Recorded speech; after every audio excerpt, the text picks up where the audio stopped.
Hello everyone. So today we are going to shortly discuss the chapter Poverty as a Challenge, which is chapter number 3 in class 9th Ncert economics section.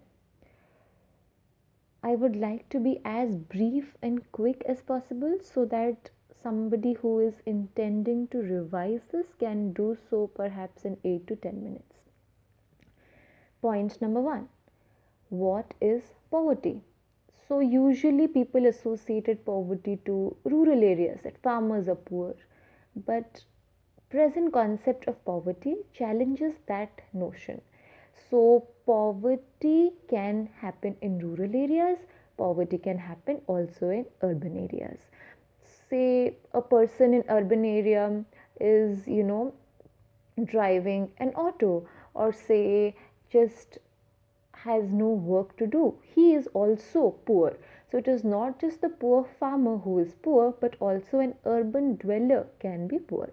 So that you need to be very clear with. Also, this video is specifically for school children, so I am trying to keep it as simple considering the audience in mind. Fine. So the first point we do about poverty is poverty can happen both in rural and urban area.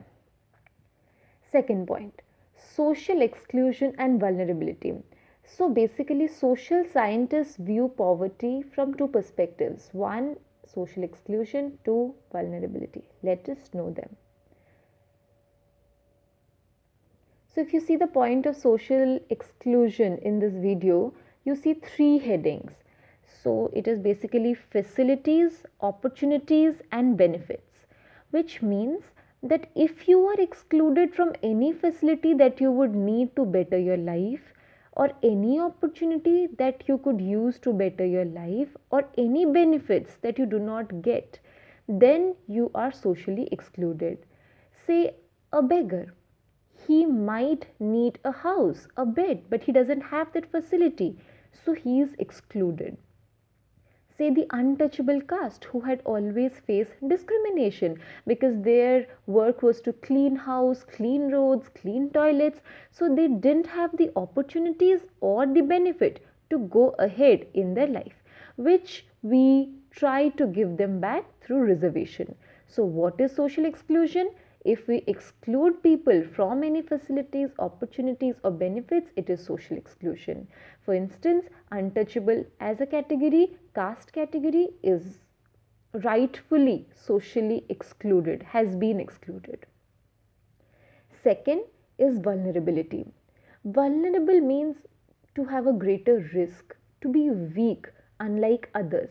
So if I say I am more vulnerable than my brother physically, it means my brother is more strong, I am little bit weak, and so if by any chance we meet an accident, high probability that I will have more injuries or I will fall more sick than my brother. Over here, what do we understand vulnerability from the perspective of poverty? It just means the greater probability of certain communities to remain poor, or the greater risk to be poor.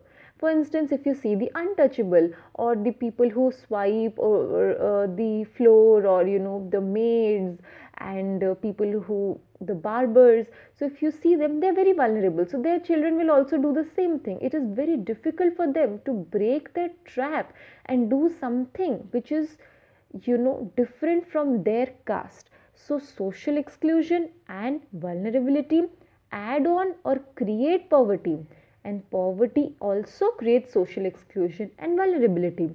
For instance, I am very rich, I have lot of money, suddenly I am bankrupt, I have no money, I will be socially excluded. My friends, my relatives will run away. I will be vulnerable because I cannot marry off my daughter, I cannot send my son for education. So there will be lot of issues associated with this. So exclusion and vulnerability leads to poverty.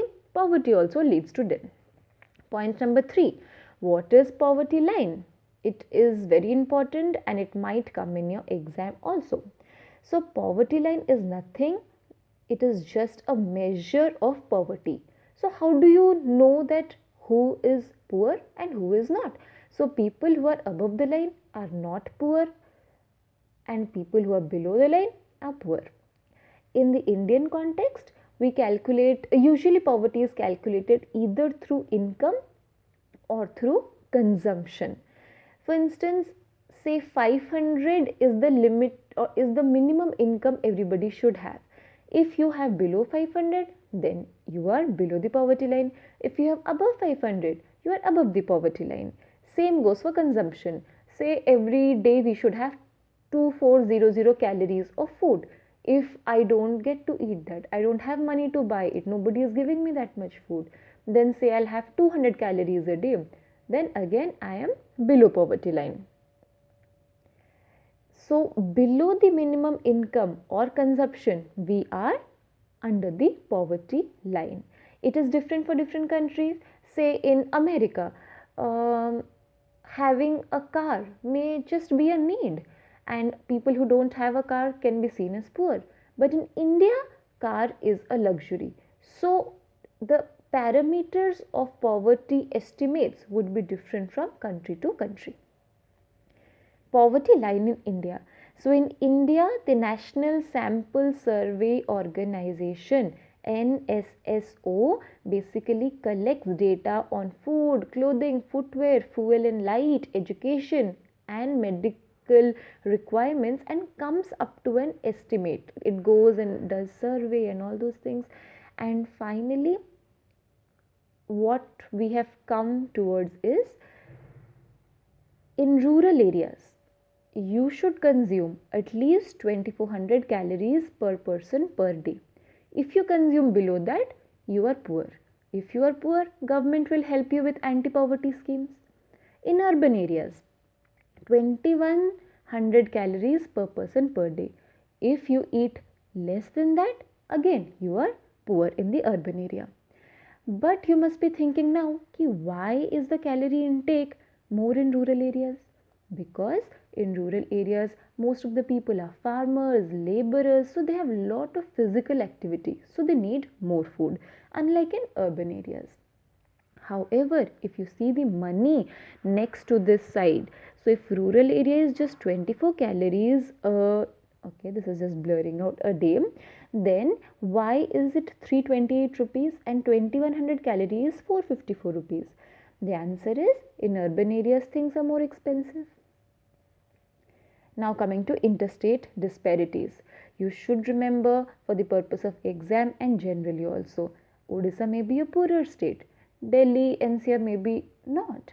Say Uttar Pradesh may be a richer state, or Karnataka, Tamil Nadu may be richer states, but Andhra Pradesh may not be, because different states have different caste composition, they have different income, they have different types of people in different occupations, and they have different histories as well. For instance, some people in some places are very developed, some places are, in Odisha for example, Cuttack Bhubaneswar is so developed, but go to Kalahandi, it is not developed. So obviously over there also there will be district disparities. Poverty is not same everywhere, but poverty line is very much same for every state, every district, every person in the country.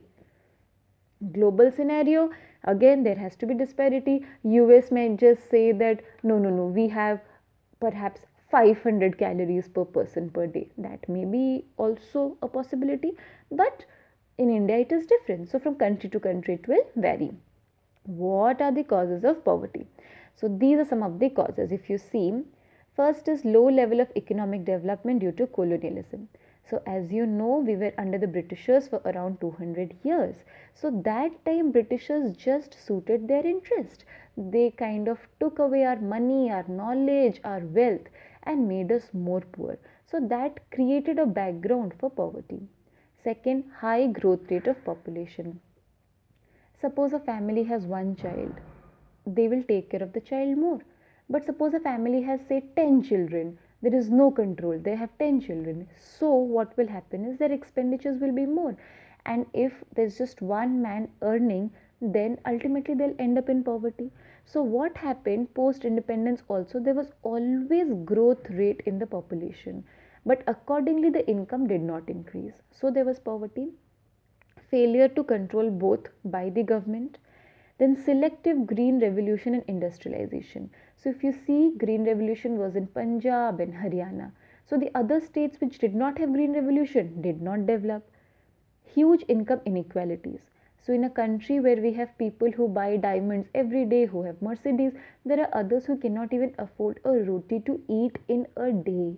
So it just shows how the income varies a lot. That creates poverty.